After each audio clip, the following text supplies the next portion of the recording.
Selamat pagi saudara-saudaraku yang terkasih di dalam Tuhan Yesus Kristus. Salam jumpa lewat program Efata Menyentuh Hati. Saudara-saudaraku yang terkasih dalam Tuhan Yesus Kristus, di dalam hidup dan kehidupan kita, selama belasan tahun kita selalu belajar di sekolah. Dan saat kita belajar, kita tahu kita tidak pernah lepas dari yang namanya ujian. Saat kita mau naik kelas, maka sebelumnya pasti kita harus menghadapi ujian terlebih dahulu. Siapakah yang memberikan kita ujian? Tentu guru yang selama ini mengajar kita. Lalu bagaimana pelaksanaan ujian tersebut? Guru akan memberi soal dan siswa akan menyelesaikan.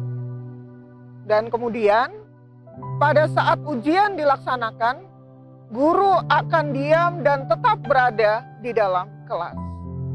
Saudara-saudaraku yang terkasih dalam Tuhan Yesus Kristus, di dalam hidup dan kehidupan saya dan saudara, anak Tuhan tidak pernah lepas dari yang namanya ujian.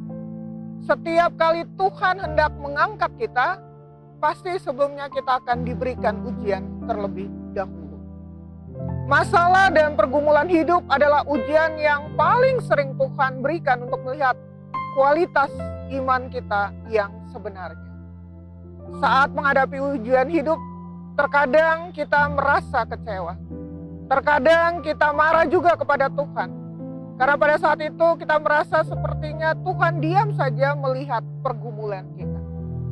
Saudaraku yang terkasih, kalau Tuhan diam, sebenarnya itu hal yang sangat wajar. Bukankah namanya ujian? Hanya saja kita perlu tahu, meski Tuhan diam, bukan berarti dia meninggalkan kita.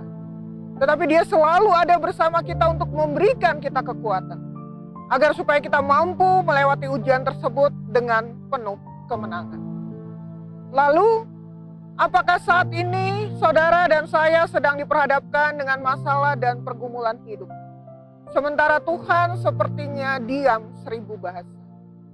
Itu artinya sebentar lagi kita akan mengalami peningkatan. Yang terpenting bukanlah bertanya-tanya mengapa Tuhan menghadapkan kita pada ujian. Tapi yang terpenting adalah bagaimana respon kita saat menghadapi ujian. Apakah kita menghadapi ujian hidup dengan penyerahan dan pengharapan penuh kepada Tuhan? Ataukah kita bergumul dengan kekuatan kita sendiri? Dan saat menghadapi ujian, Tuhan memang diam. Namun sesungguhnya dia selalu ada bersama dengan kita. Ayub katakan dalam Ayub 23 ayat yang ke-10, karena ia tahu jalan hidupku, seandainya ia menguji aku akan timbul seperti emas. Selamat menjalani hari-hari kehidupan dengan ujian-ujian dalam kehidupan ini, namun Tuhan tetap menyertai kita dan Tuhan memberkati kita.